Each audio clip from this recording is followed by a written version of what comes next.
Okay, let's dive right into this explainer and investigate a highly complex and, frankly, deeply concerning global trend. We're looking at the massive, rapid increase in military capabilities all across the globe. Governments are upgrading their weapons, they're training more soldiers, and they're solidifying alliances at a pace we literally haven't seen in recent history. And, this brings us to a really fascinating yet definitely unsettling paradox. Think about it. If almost every nation on Earth publicly claims they just want peace, why are governments preparing for conflict in ways we haven't seen since the height of the Cold War? Well, the answer is incredibly layered. It's this complex web of fear, intense competition, and, of course, rapidly evolving technology. Let's look at Section 1, Superpower Rivalries, the Big Three. To really get this, we have to look at the United States, China, and Russia. They are fiercely competing to protect their global influence. As you'll see, the US remains this massive military power, maintaining global bases everywhere. China, meanwhile, is rapidly expanding its might, specifically with highly advanced naval fleets. And Russia continues to pour heavy investment into its equipment and its nuclear arsenal. Now, as these superpowers compete, a terrifying ripple effect happens. Smaller nations suddenly feel vulnerable, so they feel pressured to arm themselves too, which just kicks off this global cycle of military growth. Moving on to Section 2, Flashpoints and Global Alliances, where tensions rise. A prime example of this rising tension is, without a doubt, the Taiwan Strait. This is absolutely one of the most dangerous political flashpoints in the world right now. The friction here is deeply rooted in competing sovereignty claims. China considers Taiwan to be a core part of its territory, while many people in Taiwan are actively seeking self-governance. But the thing is, this isn't just political talk.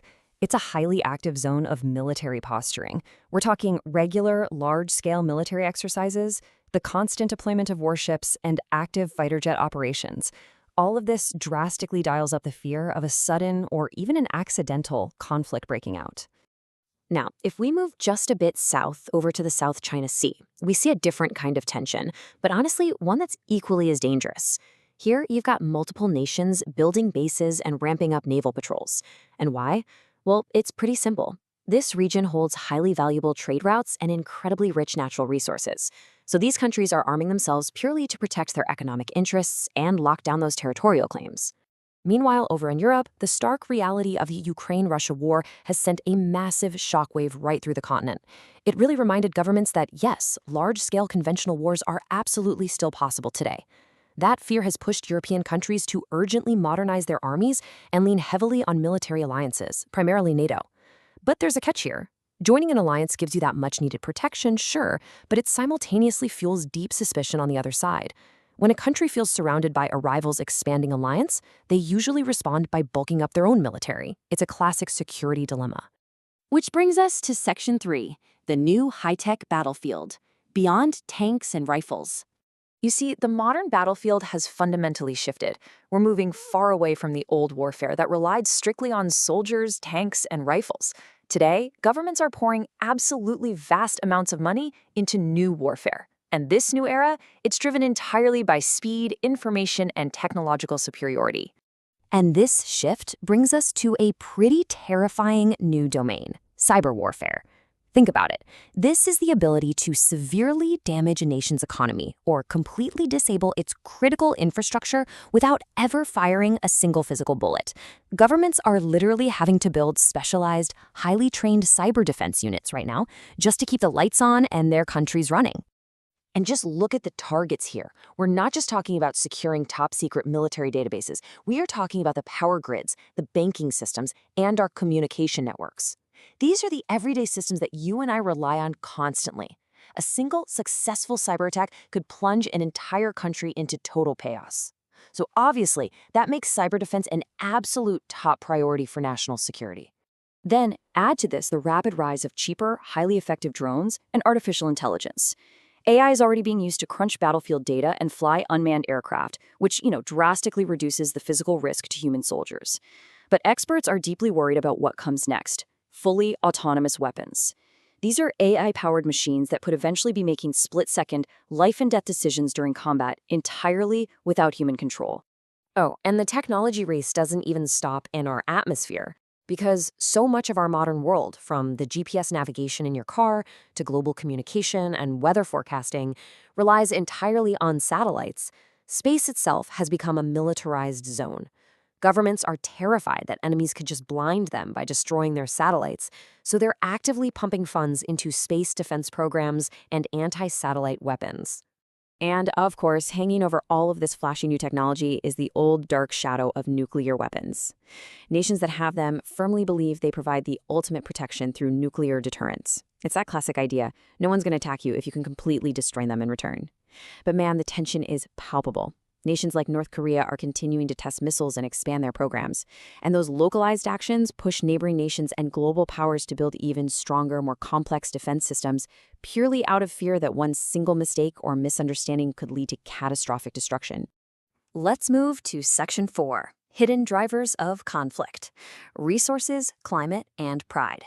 So apart from the obvious political rivalries, economic survival and climate change are these massive sort of hidden drivers of militarization. Nations are constantly competing for basic resources like oil, gas, and water, while also trying to protect the vital shipping routes that literally keep their economies afloat. Plus, militaries are actively prepping for future global instability.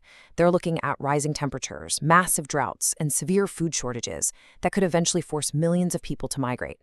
And we really can't ignore the roles of human psychology and history here.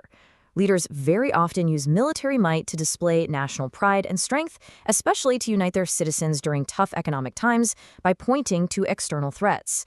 Underpinning all of this is the profound, lingering trauma of the First and Second World Wars. It's a brutal historical lesson that drives nations to do whatever it takes to ensure they never experience that kind of vulnerability ever again. This brings us to our final part. Section 5, Deterrence versus Arms Race, the Ultimate Dilemma.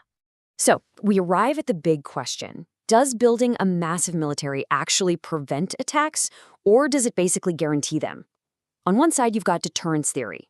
This argues that having incredibly strong defense systems actively discourages your enemies, simply because the cost of going to war becomes way too high.